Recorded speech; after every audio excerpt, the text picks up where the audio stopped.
But how much would you be willing to give up to protect your family? Would you trade your personal liberty for your personal safety? That's the trade-off people in one apartment complex in San Francisco are already facing. A trade-off that could be the wave of the future.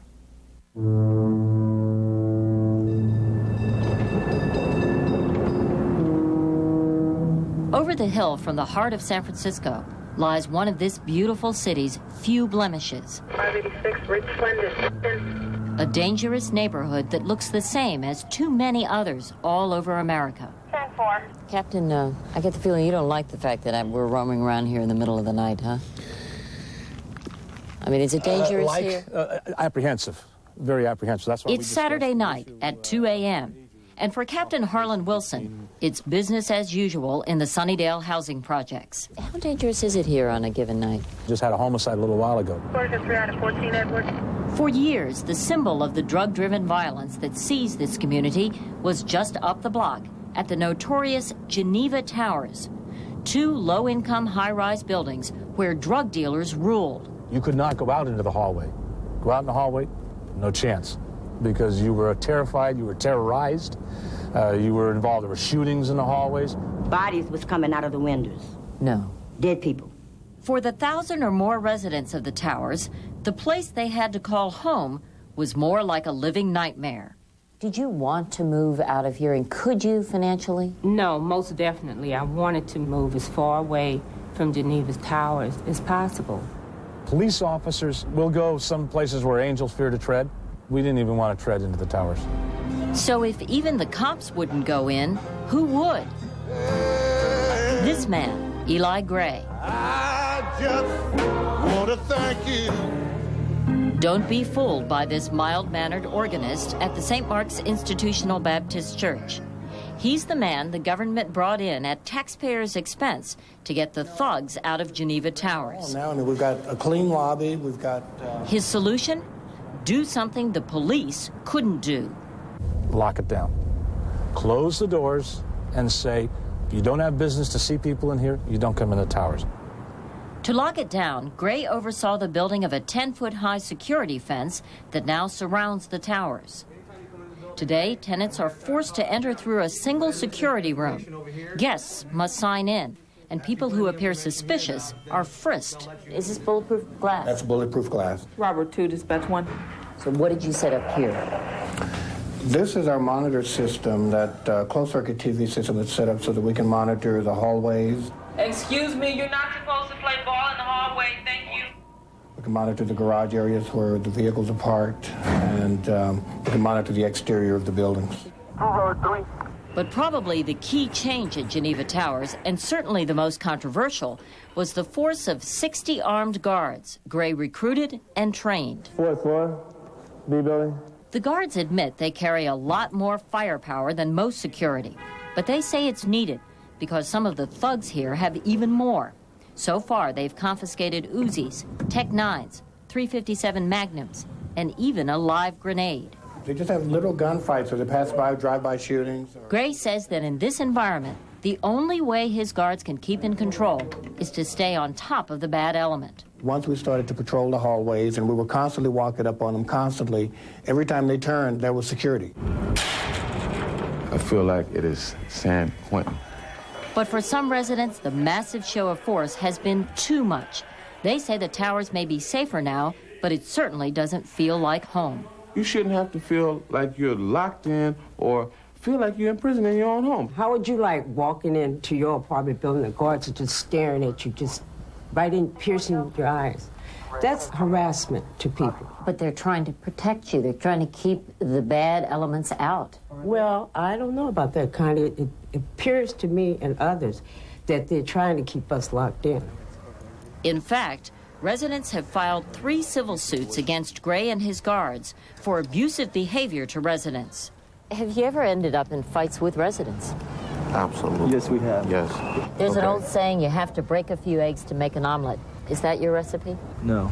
To take this place over, to establish the order, we had to deal with individuals accordingly, which was apprehending them, arresting them, and turning them over to the police. And if that's what you consider breaking eggs, then yes, we've broken a few eggs to make the omelet.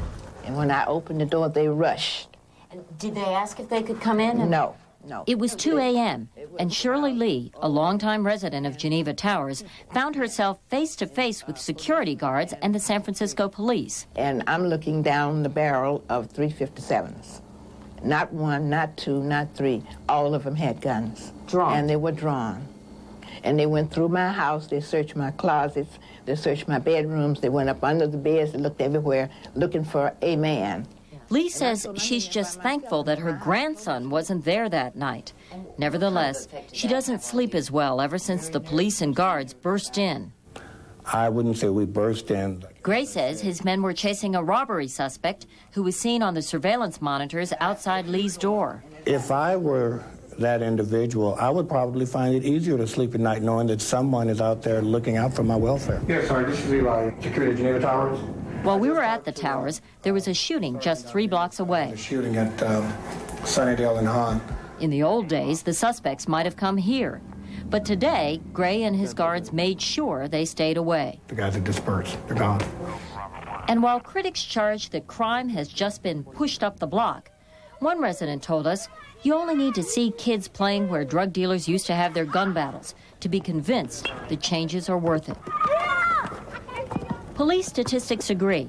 They show a remarkable drop in crime at the towers. Assaults with a deadly weapon are down 93%, and shootings have been cut in half. So the kids can actually play out here now? Sure they can. Oh, yeah. We have football teams, baseball teams, baseball, softball, champions, actually. And champions, and they win, too. On this day, Geneva Towers' new youth baseball team won the city championship. 1, 2, 3. What rights are you willing to give up in order to have a safe environment here? I don't think that we are actually giving up rights. Because nowadays, I don't think nothing, no measure that I would want to take to be safe. You mean you'll do anything to be safe? Sure. I hate this impression that we are fighting against having a safe, decent place to live. This is not true. The residents who protest the changes here say the issue isn't whether they want less crime, but whether the guards treat them like criminals. There are other apartment buildings in which you buzz in to get in, and they have guards sometimes. But they don't have, they're not infested with guards.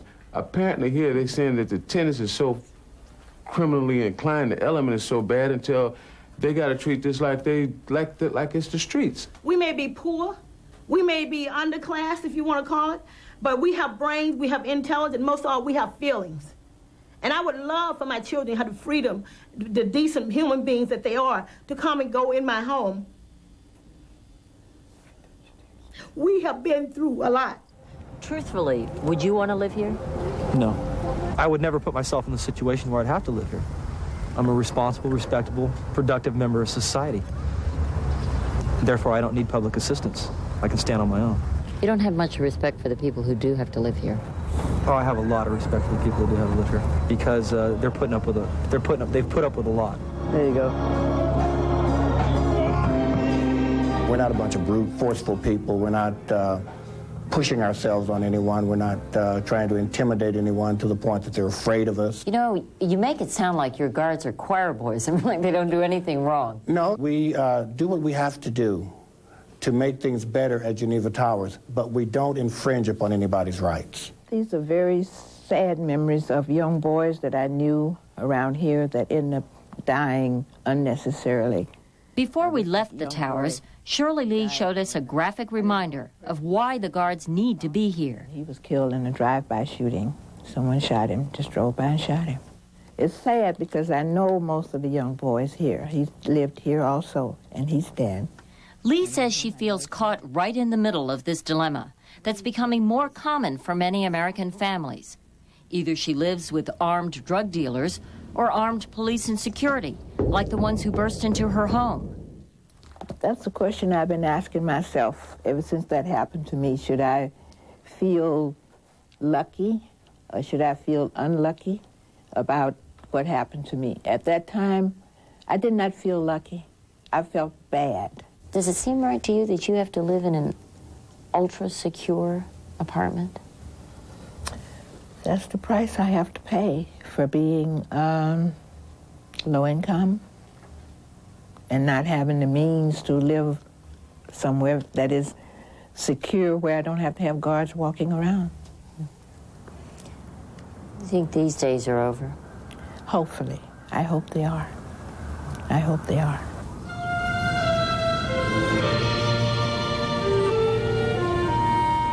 What's happened at Geneva Towers is being studied by the government and could eventually be tried elsewhere.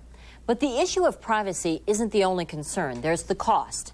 The same setup for residents in Chicago's public housing alone could run $180 million the first year. Crime may not pay, but it's expensive. Next.